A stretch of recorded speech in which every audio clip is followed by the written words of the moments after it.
Bahalaga sa mga bata na ugaliing mag-almusal para laging alisto ang katawan at isipan sa eskwelahan. At sa Barangay Saksi, inalam namin kung ano ang mga pagkaing mainam na ihanda sa agahan. Darito ang report.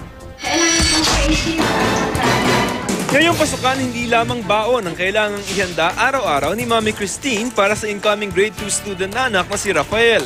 Ang kanyang agahan dapat din daw pinagpaplanuhan. Para naman po, pagpasok niya, healthy siya, tsaka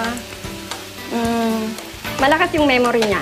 Kailangan pong creative ang pag-prepare ng breakfast ng mga bata. Para magkas po.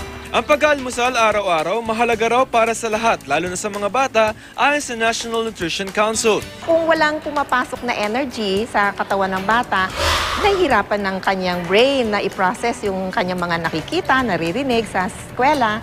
So, naapektuhan ang kanyang learning. Bagay na naranasan na raw ng incoming grade 7 student na si Vince.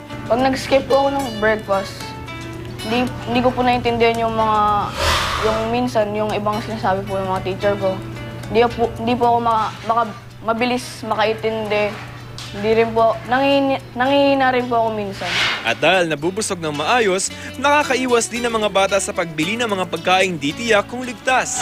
Sa mungkahing meal plan ng Food and Nutrition Research Institute, sapat na agahan daw para sa mga batang edad 4 hanggang 9 na taon ang isang itlog, half cup ng kanin, prutas at gatas. Isang cup ng kanin, itlog, isda o karne, prutas at gatas o juice naman para sa mga edad 10 hanggang 18.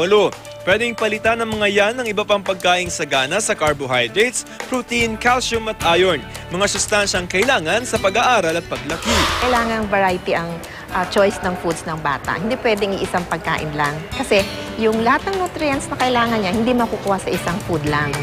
Para sa Barangay Saksi, Joseph Morong nagulat.